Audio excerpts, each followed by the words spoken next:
Hey,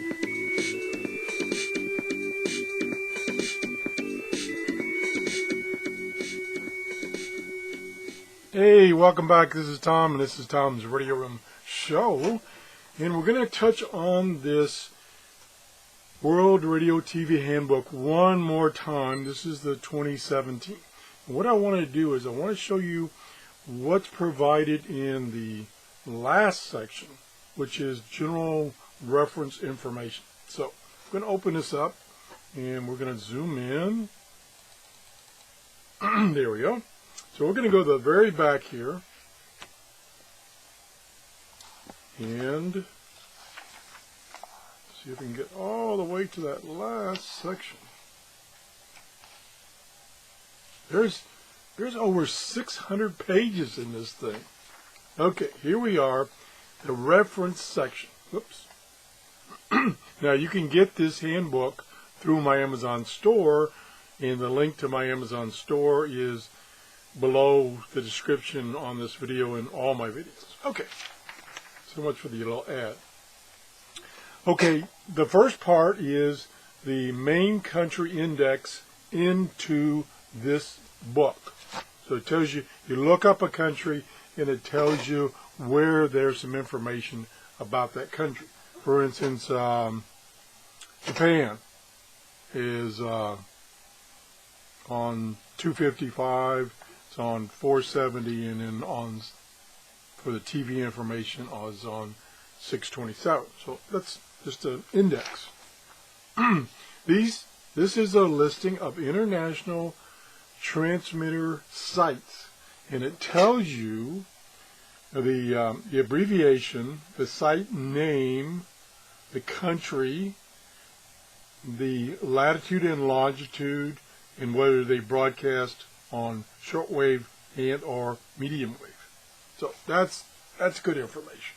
So if you receive a station, this will tell you where the various transmitters are, so you can see how far away it is. Okay, more good information.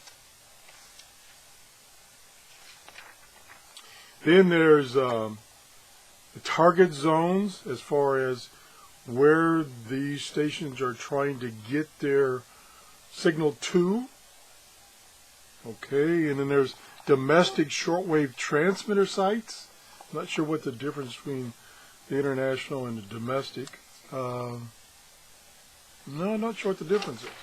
Okay, and then there's clubs for DXers and international listeners. So these are clubs that you can sign up with and get additional information, communicate with their members and stuff like that. Okay, more good information. Now here is, whoops, I think I skipped a page here. More club information.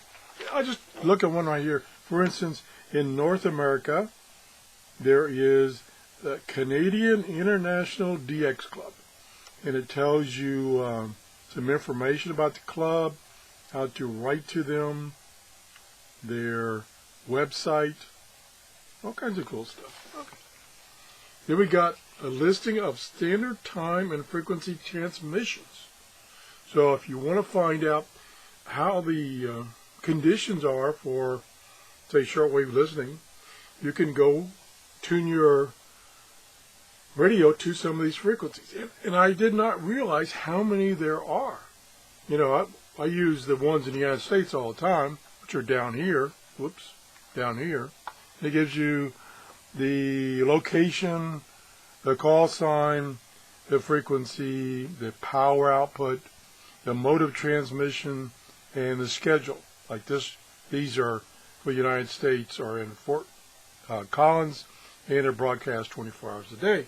So for instance, if you want to see if you'll be able to receive stations in, say, Japan or over there in that area, you can go tune these frequencies and see if you can receive these transmissions, which are typically 24 hours. Now this says, yes, there are 2 stations and they are 24 hours. So, there we go. And then here's International Broadcasting organizations and institutes. Here's selected internet resources for DXers and radio listeners. So here's all the websites that provide information for DXers and radio listeners. Let me just see kind of what's here. Here's databases and schedules. And there is about a little over a dozen entries right there. For instance, I'll give you one that I use, short-wave.info. That's what I use for latest schedules. That's one of the places. Another one I use is Primetime Shortwave, and it gives you the website address. So this is a pretty nice little table. Might be one that you'd want to copy for yourself and post it next to your computer. And that's about it, an index of advertisers.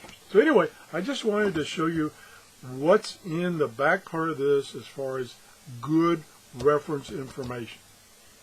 If you enjoyed this show, please give me a thumbs up. Again, you can get this via my Amazon store. And the way that works is you buy something through my store and you pick something, such as this book. It then takes you to Amazon, and then you deal with Amazon. So I don't have any merchandise. I just got a storefront. And then once you go to Amazon via that method, you can buy other things that are not in my store, such as some printer paper. And I'll get a small credit for that. And I get credits, and then I can use those credits to buy things such as this book on Amazon to review. So, appreciate your support. Have a good week. Bye-bye.